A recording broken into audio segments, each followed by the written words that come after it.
What's up, guys? Thanks so much for clicking on the video. My name is Leah, and baby, let's get into the drama of it all. And we got a lot to talk about, so let's get into it. So, we got some few things to talk about. I honestly didn't think I had screenshotted and favored a lot of stuff, but I'm looking like I have. I don't know how long this video is going to be. It might not even be that long, but you know what? Who knows really?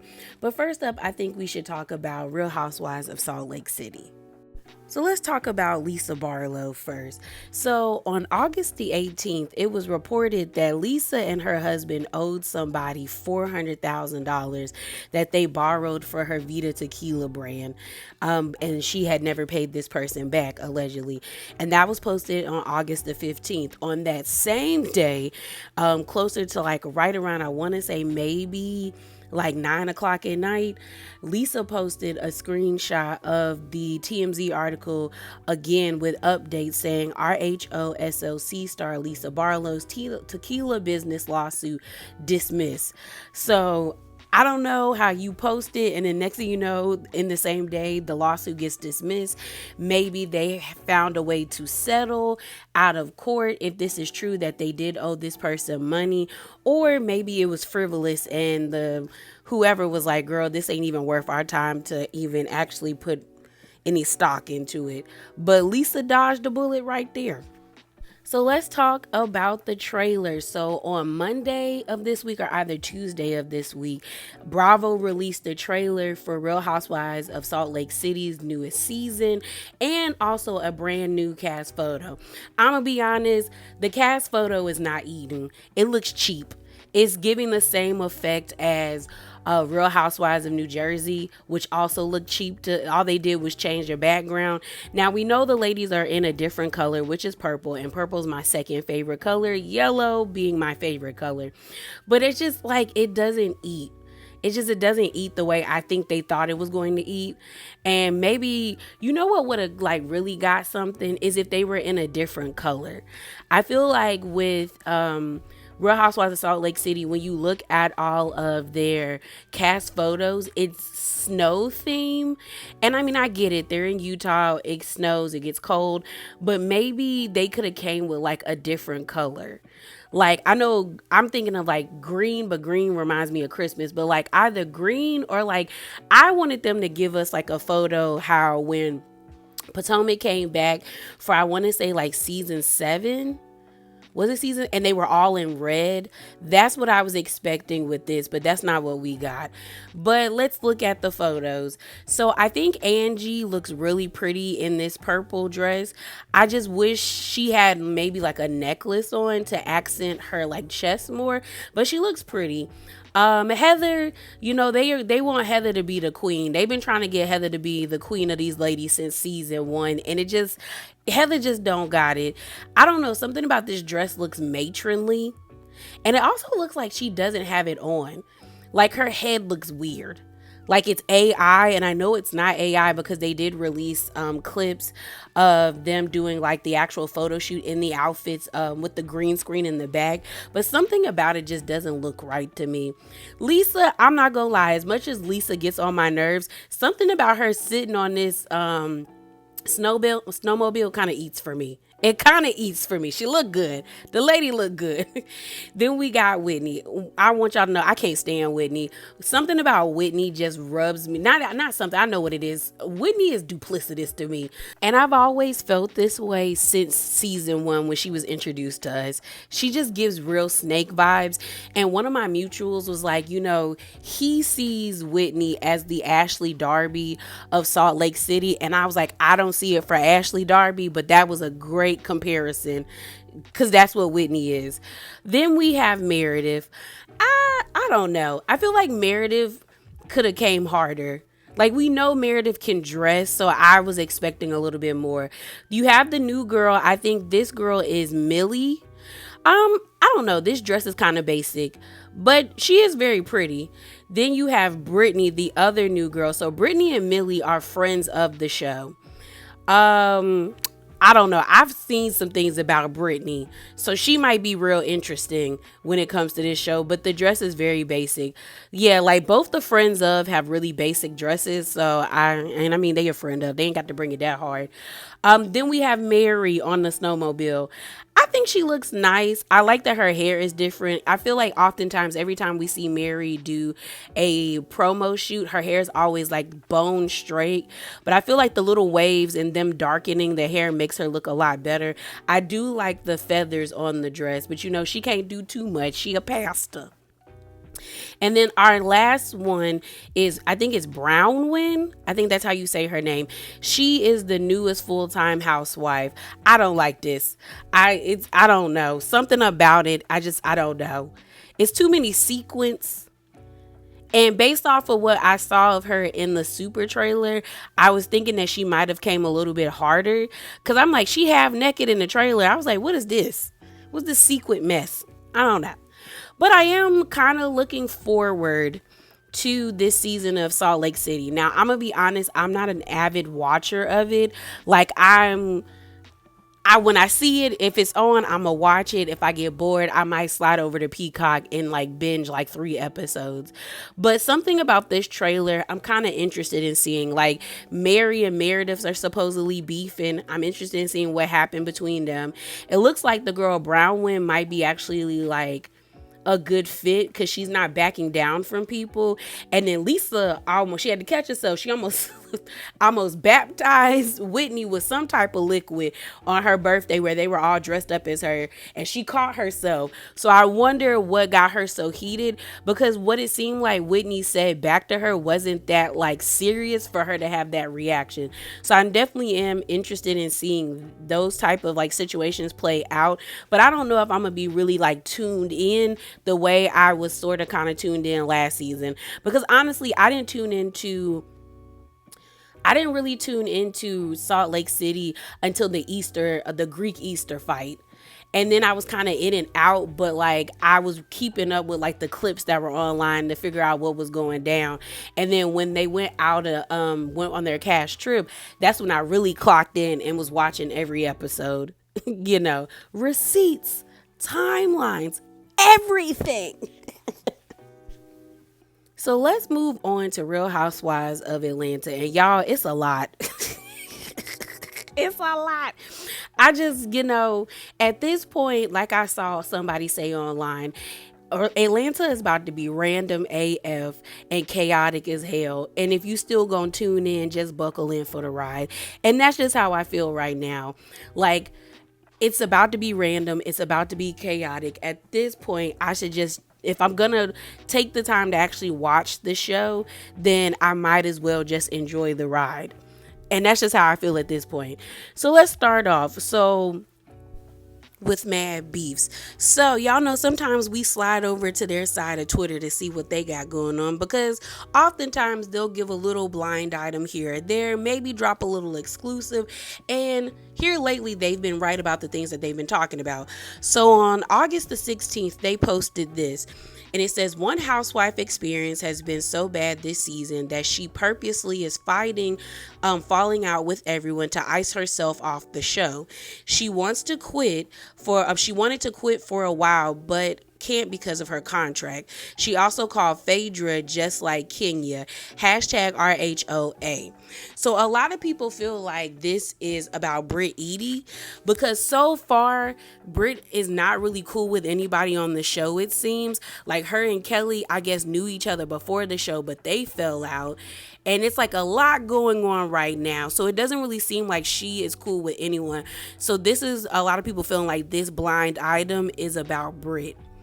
So on the 17th, it was posted by RHOA Talk that the ladies filmed their final season. So Angela Oakley had a black tie gala, and they posted everyone's outfits. Honestly, the person that looked the best was Portia. Cynthia looked like she was going to somebody's like quinceañera, or she was going flamenco dancing after this. Phaedra, the hair's not giving. It's looking cheap. And Phaedra don't normally give cheap, but this looked cheap. I don't know what the hell happened to Drew. The hair don't go, the big gaudy necklace isn't nice, and then the dress is not very flattering to her. I also don't know where Shamia is going. It's giving very much like 2016 gala, because I don't get why she has a hood. It's not giving black tie affair. Honestly, none of these outfits are really giving black tie affair if you ask me. You then got Kelly. I think the dress looks kind of nice on Kelly, but I don't know. I like the whole like architecture of the dress with like the waves and stuff, but this doesn't really scream black tie affair to me. And Brit's dress is okay. I kind of like the top, but no, honestly, I like the bottom more than I like the top. I think the gold looks cheap on her. I feel like if the whole dress was black with the cut open area, she would look like she would eat. Like I would think she would be second best dress out of Portia. But for some reason the gold just doesn't hit. And then for Angela, for this to be her event, this doesn't really scream like this is my event. I think her body looks amazing, but it's also kind of given that like she got this off of like Fashion Nova and this is your event. Like Oakley is everywhere, and how is Portia looking better than you? So like I said, Brit has been falling out with everybody, so that's why a lot of people feel like the Mad Beefs blind item was about her. Well, the RHOA Talk also posted this where it says it's a shame how these fractured friendships has seemingly had an effect on the relationship between one of the ladies and their mutual stylist. And so then you see them repost and they say Kelly and her stylist Pierce She seem to unfollow each other. This is interesting as he has been styling both Kelly and Brit throughout filming, but stopped styling Kelly just before the final event. So it really does seem like Brit and Kelly's relationship is kind of like in the dumps, because I told you on the last time I did an update about Real Housewives of Atlanta that the girls were beefing, they were beefed out, and they had unfollowed each other and they were throwing subs. So it does look like they're not cool no more right now, and the stylist is now a part of it. You then have Brit on her Insta story posting pictures, and one of the pictures is of Phaedra and her date, Brit and her, I guess her husband, and then Cynthia and Portia, and they're all sitting at one of the tables at the event, and she has the caption, "They not like us." So I guess that's pertaining to either Drew, Kelly, or Angela Oakley is hosting the event, so that might be a shot at Shamia. And then she goes on to say, "No filter or edit needed," and it's a picture of her and her husband. So like I said, Brit posted that picture where she was like, "They not like us," and the only people in the picture was Cynthia, Portia, Phaedra, and herself, and their dates. Well, it looks like she actually did unfollow Shamia, and Shamia don't follow her either. So it is seemingly looking like that blind item that Mad Beef posted was possibly about Brit. And I wonder if the blind item comes out to be true, why is Brit having such a hard time? Because she came in so hot when I remember that video of her being like, "Wear your motherfucking edges. We want to see the girls with their motherfucking edges." Like she was feeling herself, and I wonder what happened. That's really what I'm wondering. I'm wondering where all of that confidence went, like, because she was really like feeling her stuff, her ovaries. And now if the blind item is true that she is beefing with everybody on purpose to like get kicked off the show, or she's not having a good time, I kind of think that maybe she thought because Kenya was no longer there anymore that she might be able to like coast. But the problem is like even the weakest person on Atlanta is not to be played with when it comes to like reading and roasting. And maybe she couldn't come back quick enough with some of the girls, or maybe she just met her match. Or maybe she really thought her and Kelly was going to be like the new freaking frat, and that didn't happen. So now she's just like, this is not what I want to do anymore. But it's just interesting to me, So let's move on from this to Angela Oakley versus this man named Alex. So I saw this information first on Mad Beefs, and then I saw Bravo Shade Room pick it up with a little bit more details. So Mad Beef said this man named Alex says newbie Angela Oakley called his marriage fake at her final event. He says he knows things about her marriage with Charles, hashtag RHOA. So then they actually have a screenshot of what he posted on that Saturday. And he said, at Angela Oakley 34 is a raggedy ass bitch, and she will be a one and done housewife. You want to say my marriage is fake? Well, how about I talk about what I know about your marriage? Hashtag RHOA, hashtag you, me, and my ex. So like I said, Bravo Shade Room had a little bit more information. So this is what they put in the caption of the tweet that I just read for you. And I'm going to play the video that they also posted of Alex talking about his time at the event, shading Angela's event. And it says this: looks like things got spicy last night at Angela Oakley's black tie gala, hashtag RHOA. Allegedly, Alex had some cheating tea on Angela Oakley's husband, Charles Oakley. The producer called him up to shoot 3 scenes, and allegedly things went left from there. Smoking weed in the Omni Hotel bathroom of a black tie gala. But honestly, after getting to this gala, it's giving $5,005 budget. It's giving wedding package. It's giving the producers paid for this. It's giving, it's not giving. It's giving that it's not giving. That's what it's giving.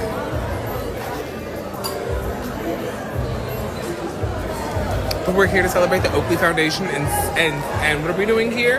The Oakley Foundation is trying to feed 100,000 children with donations from people like us. So I'm gonna be honest, when I saw this, I said, sir, it's giving you're thirsty. It's giving you need a skincare routine.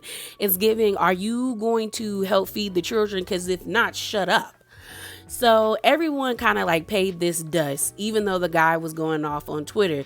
Then there was this speculation that allegedly Angela called the guy the F word because they got into a heated discussion. And even if you think he's messy and you think he's thirsty, that doesn't justify anybody calling him a derogatory term. It doesn't. Even if even if you don't agree with what he's doing, that I don't agree with her saying that, if in fact she did say that. But I'm going to say allegedly because we don't know that for a fact. But then I also heard something online where they said that Phaedra was the one that brought the guy to the event. So I was like, okay, now it's kind of making sense, because I ended up seeing that Angela Oakley unfollowed Phaedra.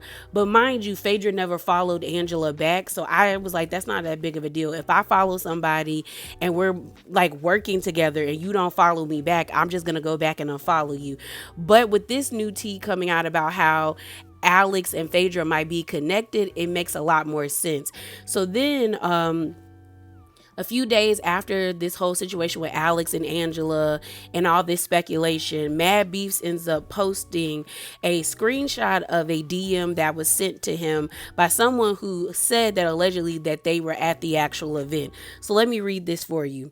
The person says, "Hi, just wanted to give you a heads up that I was at the Omni Hotel event and Angela did in fact call the guy the F word. I understand people think he's messy, and that's understandable, but around 11 p.m. after they cleared the guest out, they brought the girls to a seated area and there were still people lingering and watching. That guy seemed to be a part of the scene because all the girls knew him and he came in and filmed on cue. Something intense was happening with Angela and Phaedra and he was somehow involved. He pulled out some receipt after Phaedra played a recording and Angela lost it and started yelling at him and calling him the F word, and it got wild. Security had to intervene. I get that you think it's messy, but I just don't ever think it's okay to call someone that. I'm just letting y'all know so you can have the full story." So you kind of have to take that with a grain of salt, because somebody could always DM someone saying, hey, I was here, I was there. But we'll see if they actually, well, I don't know, because, I don't know, Bravo been acting funny about showing things that need to be shown. So we will see. We will see whether or not this situation with Phaedra and Angela plays out, or if this guy Alex does in fact have tea on Angela's husband, Charles, if he's cheating or not. And I mean, honestly, she probably know. Like, she probably know.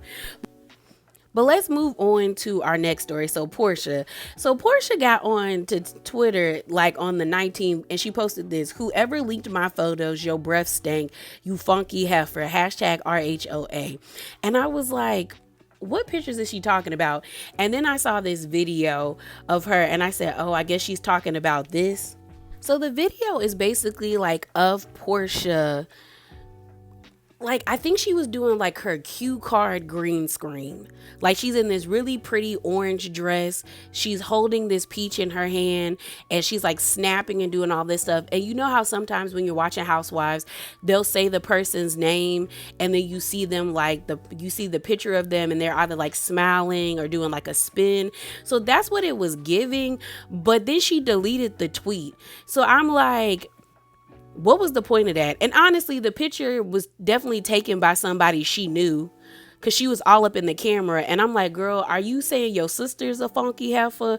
Because I'm like, did Lauren give these to somebody? Or are you calling yourself a funky heifer because you gave this to somebody and they posted it on their blog page? Either way, I was like, Portia, why are you all of a sudden upset now when y'all been giving us every single detail this far? So I guess she felt stupid because, like I said, she ended up deleting the tweet. Let's move on over to Drew. So it looks like a makeup artist is calling Drew out right about now. His name is Freedom. Where I get Freeman from. But this is from the RHOA talk. It says, makeup artist Freedom with a post. He seems to be calling Drew out. So it's a screenshot that he posted to his Instagram, and it's a conversation he was having with her, and it says this: Drew, my favorite girl, the feds are looking for you, clank clank bitch. And then it goes on to say, if you need a pen pal, call me boo. So his Instagram name is called Two Gifted Hands, and he says, you never win when you play dirty. The lies are finally coming to an end at Drew Sidora. They say you're a commercial fraud specialist. Hashtag allegedly. I said, not you got that reputation, Drew. And then a person in the comments, and he pinned this comment and said, not she ain't pay you too. I said, Drew, not you out here getting the charade treatment. So Drew actually responded to this person, and I caught this by way of All True Tea. So Drew posted this to her Instagram, and she said this: I want to make it clear that these claims are entirely false. There is no federal investigation or legal action being taken against me. My attorney will be addressing legal actions against the individuals responsible for starting these false rumors. As I enter this new season, I want to share I have made some changes to my team. This transition marks an exciting chapter, and I'm looking forward to the opportunities and growth ahead. And then she has DS as, like, I guess, signing off as Drew.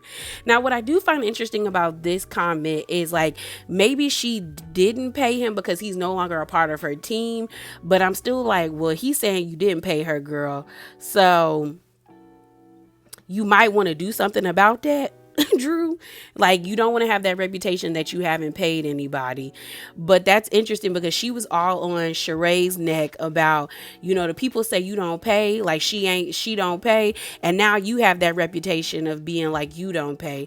So then it looks like Freedom didn't like that response, so he responded by posting a couple of things in his Insta story. So the first thing that came up was him saying this: she's extremely obsessed with Portia and has Lisa Milan all over her mood board. Now, I'm gonna be honest, Lisa and Portia are very beautiful, so I'm not even gonna fault her for having them on her mood board. But what's interesting to me and what's funny is that when Portia left the show, a lot of people were saying that Drew, when she came back after that season, started to look a lot like Portia. Like, people were like, she's giving mini Portia vibes. So that is kind of funny if it is true that Portia is on her mood board and now Lisa Milan. So he then went on to post pictures of Drew where he said, I should have known when I saw them blue contacts. And it's a picture of her with blue contacts, and her hair looks a mess. So I'm guessing the picture is from 2000 and maybe 10 or maybe 2006 or something like that, because it does look like a very old picture because Drew looks really young in there. Then there's another picture where he has introducing her to Peach University, taught her how to hold the peach. and it's like another picture where it must be present day and she looks really pretty, and I guess he's teaching her how to like pose.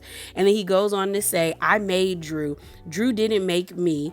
I was already that girl, and she hated that. Slaying the faces of many top billing clients such as Nene Leakes, Natalie Nunn, Portia Williams, Lotto, Jada Waiter, Des Dior, and the list goes on. The narrative of me using you for clout is crazy. You don't even hit the blogs, honey, unless they're talking about you, talking about your wigs or your finances or your lies. And then he goes on to say, and I don't kiss A or eat it. Remember that. I said, oh, okay, sir. He was laying into her, because I guess Drew is trying to say that he's getting clout off of this. But if he does have those clients like Lotto, like Nene, like Jada Waiter. Oh, he also said, I don't think I said Portia's name. He also said Portia Williams and like Des Dior and Natalie Nunn. He really don't need Drew, and he's also not lying about Drew not really hitting the blogs like that unless it has something to do with like finances or her husband. But that's interesting. He then actually shows like screenshots of a conversation that I guess he might have had with Drew or somebody else. And it says, he captioned this by saying, her first response being a lie tells us all we need to know. Made changes is cute, boo. I quit. So it's a text message where it says, I'm not interested in working you. Please stop having people from your team reach out to me. Your sister is still harassing me. So I guess he's talking about Allison, Drew's sister. And then the last thing he put was, babe, the tea I just received across my desk. So maybe he's saying, girl, Drew, leave me alone before I spread your tea. But this is interesting. Funny thing is, like, none of this is going to be addressed on the show. But maybe it might be brought up at a reunion. So the last thing I want to talk about before we get up out of here is Cynthia. So they released a clip of Cynthia doing an interview at the actual Oakley black tie event. And she was asked about Kenya and how she's feeling about the season. So let me play that for you. So I've been having a really good time this season, and I have been filming a lot more than I really signed up to film for, to be honest. Right. And that's okay, because that's a blessing. Thank you very much. It is a blessing, and it's just worked out, and I've actually had a really good time this season. Well, you're back in good terms with Kenya. How have you been in contact with her? Like, I have texted.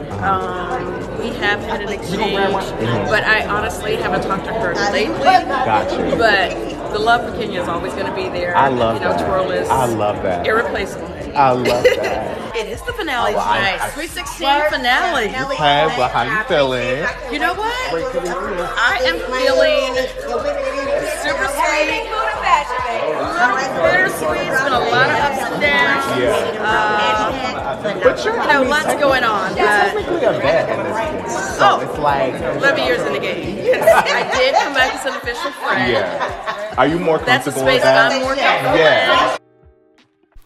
So I wanted to play this clip because it kind of confirms what I was already thinking. Since Kenya's not there anymore, I believe that they were probably going to increase Cynthia's screen time, and she confirms that. I also think it's kind of interesting that her and Kenya had another like little moment of like beefing, but she says she still love her, so they might be able to get back on a good foot. But what I do find interesting is that like nobody is really down in Kenya. It's like all the OGs and the veterans all have positive things to say about Kenya, wishing her well, hoping that she's doing fine. Like no one's really being shady with their comments. So that either makes me feel like Kenya did what she did, but people feel like she's justified because of what Brit's actions were, or what she did wasn't that deep, and they feel like the network did her dirty. But either way, I just think it's kind of crazy that everyone's rocking with her and they're saying that Kenya did something so horrible. You know what I mean? But that's all I got for you guys in this video. So as always, remember to be brutally authentic. Definitely hop down in the comments below. And if you like the video, give me a thumbs up and subscribe. And I'm out, y'all. Deuces.